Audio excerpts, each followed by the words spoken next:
क्या कहना चाहिए? आजाद समाज पार्टी लगातार जनहित के मुद्दों पर काम कर रही है और जिस तरह से उत्तर प्रदेश या देश भर में सरकारों द्वारा जो अन्याय किसानों के साथ, मेहनतकश लोगों के साथ और जो हक वंचित समाज है उनके साथ जो किया जा रहा है, कोई ऐसा संघर्ष नहीं जहां आजाद समाज पार्टी या भीम आर्मी के लोग उनका साथ नहीं देते। जैसे जैसे काम जनता की मदद हो रही है वैसे वैसे लोगों की आस्था मजबूत हो रही है। आज हमारे साथ यहाँ पश्चिम के बड़े नेता के रूप में जिन्होंने जब 2013 का इतना बड़ा दंगा जानबूझ के कराया गया राजनीतिक स्वार्थ में, उस पूरी लड़ाई के बाद जिनके कंधों पर जिम्मेदारी थी कि यहाँ आपसी भाईचारा बने और जो पहचान है पश्चिम की वो बनी रहे, भाई विपिन बालियान जी और उनके तमाम साथी, उन्होंने आज आजाद समाज पार्टी में आस्था व्यक्त की है। और मुझे पूरा विश्वास है कि जैसे उनके जैसे सम्मानित मजबूत नेता हमारी पार्टी जुड़ेंगे, ऐसे ऐसे पार्टी पश्चिम में और मजबूत होती जाएगी। शेखर भाई, लोकसभा चुनाव आने वाले हैं, क्या भूमिका रहेगी? लोकसभा चुनाव से पहले 2023 के विधानसभा चुनाव थे 5 स्टेट, और मैं अभी भी तेलंगाना से लौटा हूँ। हमारा लगातार प्रयास ये चल रहा है कि जो 2023 के विधानसभा चुनाव हैं उनमें आजाद समाज पार्टी अच्छा प्रदर्शन करे। जैसा हमारा मजबूत संगठन यहाँ पर है, ऐसा ही हमारा मजबूत संगठन राजस्थान, मध्य प्रदेश, तेलंगाना, छत्तीसगढ़ और मिजोरम में भी है। तो अभी 2023 में हमारी पार्टी और हमारे सम्मानित नेतागण ज्यादा काम कर रहे हैं।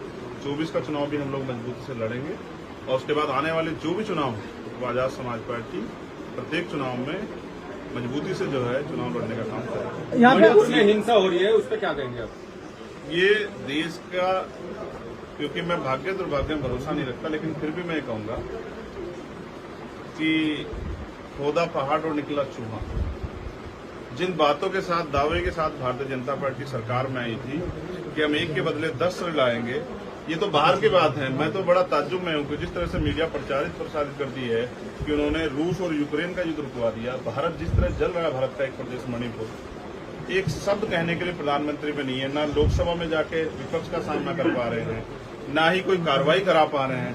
भारतीय जनता पार्टी की एक ही नीति है कि उनको चुनाव लड़ना है। बहन बेटियों के सम्मान के लिए ये पश्चिम है, पूरा देश ही हमेशा से खड़ा रहा। हमारी सभ्यता और पहचान है कि यहाँ देवियों की तरह बहन बेटियों की पूजा होती है, उनका सम्मान होता है, उनके सम्मान में तमाम तरह के बलिदान दिए जाते हैं। भारत का एक गौरवशाली इतिहास है। लेकिन बुरा यह है कि आज की सरकारों को बहन बेटियों के सम्मान से कोई मतलब नहीं है।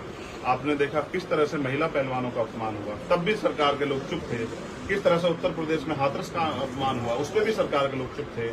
किस तरह से दिल्ली का अपमान हुआ, उस पर भी सरकार के लोग चुप थे। जब भी बीजेपी के लोग या उनसे जुड़े हुए लोग अपराध में शामिल होते हैं या उनके द्वारा कानून का जो है मजाक उड़ा जाता है, हमेशा बीजेपी के लोग चुप होते हैं। ये चरित्र जनता देख रही है और जनता आज अपने आप को ठगा महसूस कर रही है। जिनको हमने ये सोचा था कि रक्षा करेंगे, ये जिनके लोग ही आज जो है गरीबों की जान लेने पर तुल गए हैं, प्रदेश जल रहे हैं, वो अपनी शक्ति का प्रयोग नहीं कर रहे। इसका मतलब वो मणिपुर छोड़ो, जब किसी भी प्रदेश में किसी बहन बेटी को न्याय नहीं दिला पाएंगे, ऐसा महसूस होगा।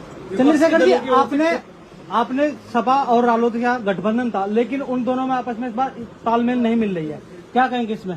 कहीं ना कहीं गठबंधन टूट रहा है 2024 को लेकर। आप दोनों पार्टी में से किसी पार्टी के कार्यकर्ता नेता नहीं, आपको क्या पता है कि टूट रहा है जुड़ रहा है? क्योंकि जिस तरह से भाई मुझे, मेरे दोनों साथी, मुझे अभी तक किसी ने नहीं बताया कि टूट रहा है जुड़ रहा है। तो ये सब बातें राजनीतिक बातें राजनीतिक नेताओं को पता होती। मुझे तो बताया नहीं भाई, मैं तो उनका सहयोगी हूँ। आपको बताया होता अलग। जिस तरह से खबर चल रही है, खबर तो मीडिया के लोग चलाते हैं। खबर कोई नेता थोड़े चलाता है। आप कुछ ही चला दो चाहे। आपकी भीम आर्मी भी उसमें शामिल होगी? नहीं, अभी हमारी पार्टी आजाद समाज पार्टी मजबूती से अपने चुनाव की तैयारी कर रही है। भविष्य में क्या होगा इसके बारे में आज कुछ भी कहना संभव नहीं है। वो 26 के 26 दल में से कुछ लोग रुकेंगे या चले जाएंगे, कुछ भी नहीं कहा जाता। लोगों के बहुत सारे अपने अपने इश्यूज हैं और हमारी पार्टी अगर किसी भी अलायंस में जाएगी तो उसके अपने मुद्दे, चाहे वो हक वंचित समाज के हों या किसानों के। आप मुझे बताओ, क्या एमएसपी की गारंटी देश भर में सभी सरकारें दे रही है? क्या किसान के साथ जो अन्याय हो रहा है या जो नौजवान बेरोजगार घूम रहा है, ये महंगाई बढ़ रही है, कहाँ जहाँ सब जगह विपक्षी सरकारें क्या वो कर पा रही है? तो हमारे मुद्दे हैं, हम अपने मुद्दों के साथ जाएंगे। हम अपने क्षेत्र का विकास चाहते हैं, यहाँ की जनता के लिए खुशहाली चाहते हैं। उन तमाम मुद्दों पे जिससे भी बात होगी उनके साथ जो है पार्टी अलायंस के बारे में सोचेगी।